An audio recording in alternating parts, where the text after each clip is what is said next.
semoga kondisi pandemi mulai mereda dan kita bisa membuka seluas-luasnya agar kegiatan para pemain bisa diliput dengan baik.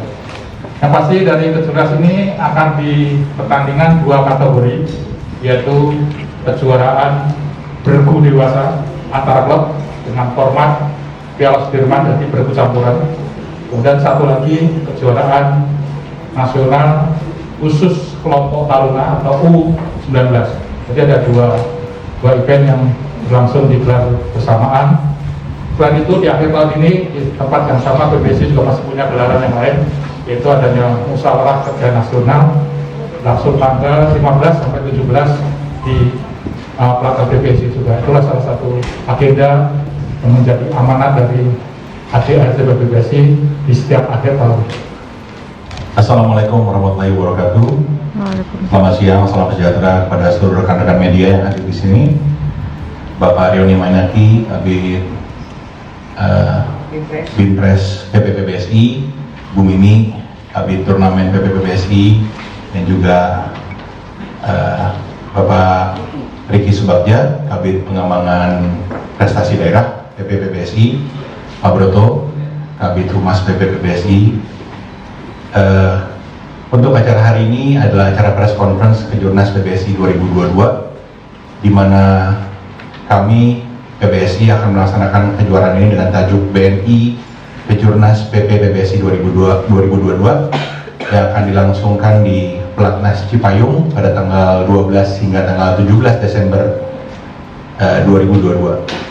Adapun kejuaraan ini nantinya akan memainkan 2 nomor. Yang pertama adalah bergu campuran dewasa antar klub, dan yang satu lagi adalah perseorangan kategori taruna yaitu U19.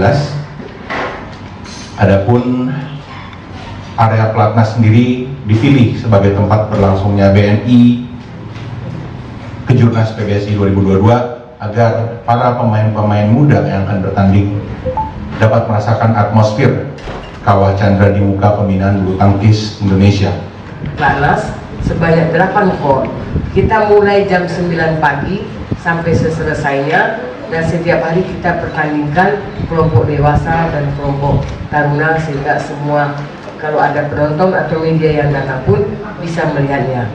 Namun pendaftaran kita memang sudah tutup kemarin malam, tetapi undian akan kita lakukan pada tanggal 6 Desember besok.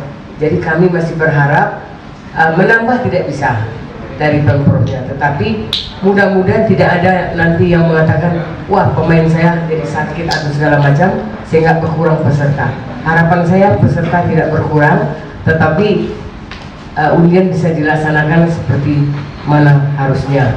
Jadi nanti tanggal 6 Desember kita akan melakukan undian, kebetulan karena ada sirkuit nasional premier di Gor Gelanggang Remaja Tanjung Priuk. Jadi nanti kami meminjam kantornya Pemprov PBSI DKI untuk melakukan undian pukul 10 sehingga kita tahu siapa-siapa yang menjadi lawan utamanya pembagian grup, karena sistem bergu ini nanti pakai round robin, tetapi untuk taruna kita sistem gugur. Dan juga apa yang sudah disampaikan Pak Arman tadi, bahwa hadiahnya menggiurkan. Saya berpengalaman daripada sirkuit nasional Pak Arman, bahwa mereka itu kaget juga setelah mereka main, mereka kaget kalau hadiah Sirnas itu begitu besar. Nah nanti mereka, karena semua tidak ada yang membaca dengan baik surat edaran yang diedarkan oleh PBSI. Tapi setelah mereka final, mereka baru tahu, waduh gede ya Bu hadiahnya. Ya siapa suruh nggak ikut? Jawab saya begitu. Nggak usah jauh-jauh, tadi ada mantan atlet Tiara, Bu aduh aku nyesal juga nggak ikut katanya untuk kelompok dewasa kemarin. Nah itu mungkin yang saya ingin sampaikan, tapi kita tetap berharap tanggal 6 Desember nanti waktu undian tidak ada yang mundur lagi, sehingga semuanya konkret. Kurang lebih kalau dihitung orangnya, untuk bergu itu ada 283, sedangkan untuk perorangan tarunahnya itu kalau ganda dikali 2 sekitar 400-an lah. Jadi cukup banyak, dan saya senang dengan jumlah peserta ini karena kita tahu 2,5 tahun dampak daripada pandemi itu terasa sekali di daerah. Kita di pusat mungkin tidak terasa, tapi di daerah sangat terasa sekali. Terima kasih ya, selamat siang rekan-rekan semua. Kalau saya lihat dari manfaat untuk kejuaraan kejurnas ini dan dari Berku dan Under 19 ya tadi yang sudah disampaikan Pak Arman bahwa kita bisa melihat bibit-bibit ya yang unggul, dan dari sektor perorangan itu dari setiap sektor akan dipilih pemain yang juara itu akan mengikut seleknas. Dan kami sebagai pelatih, karena memang terlalu padat kejuaraan kita, jarang ya seperti di luar negeri, dan kalau di sini tuh satu menentukan pemain-pemain yang dari pelatnas nggak bisa ikut, dia auranya di suasana di sini tuh mereka bisa rasakan, dan kami sebagai pelatih-pelatih yang di pelatnas itu bisa lihat langsung, dan itu yang paling utama ya, mereka bisa dari pelatih-pelatih kita, saya akan menginstruksi untuk mengikuti pertandingan ini dan melihat dari secara langsung ya. Kalau di luar kita kan waktunya sangat terbatas ya, karena mengantar keluarga itu berapa kali kejuaraan itu. Ini kesempatan buat kita dan kesempatan untuk pemain klub-klub untuk, kan udah lama bertanding, untuk motivasi untuk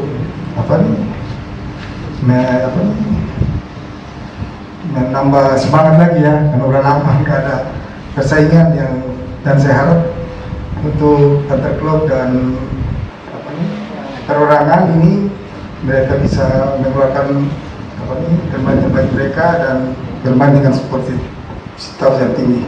Untuk yang dari setiap sektor juara itu dia pantas untuk mengikuti seleknas yang berikut dari ranking 1 sampai 12, dan yang juara itu masuk ke 16. Jadi nggak langsung otomatis masuk pelatnas. Jadi satu lagi apa sebenarnya? Apakah juga yang dipilih selain yang juara juga Selain juara apa? ada Oh itu kan kalau seperti itu saya bisa jawab. Kita kan nanti punya ada tuh, setiap Pemprov itu usulan ada pemain terbaik, dan kita lihat nanti itu mereka punya hak calon-calon itu, mereka bisa mengirim surat ke sini, tapi yang terbaik ya, atau mungkin dari kita yang milih. Karena soalnya kalau juara itu betul semua juara, mungkin ada yang kalah, ada pemain yang bagus juga itu. Dan kan kalau kita lihat bisa, kita mungkin panggil dia di sini, kan ada program seperti itu dari daerah, panggil di sini kita lihat 3 minggu, 2 minggu, 3 minggu, dan kita bisa, kalau ini memang baik, jadi ada calon tersendiri juga ada, seperti itu ya. Responnya. Ya, oke, baik. Pak Arman, Pak penonton. Baik Mbak Raya, perlu saya tekankan untuk penonton tidak ada spectators. Jadi di sini hanya bisa disaksikan oleh para pemain dan pelatih saja dan pengurus PPPBSI. Untuk penonton yang mau nonton, kita akan ada kerjasama dengan TV Station. Nanti kita akan umumkan di badminton.ina di Instagram kita. Itu aja. Ya, jadi yang nanti dari Kejurnas tadi disampaikan oleh Bimpres, tapi intinya seleknas ini nanti kan ada masing-masing pemain ini semua punya poin dan ranking ya. Jadi dari 5 sektor yang ada, tunggal nanti untuk khususnya seleknas itu di 15 atlet, gandanya 8 pasang. Nah nanti hasil daripada ini masih terus mengejar, sampai saat ini kan tuh poin ranking kan berjalan terus ya.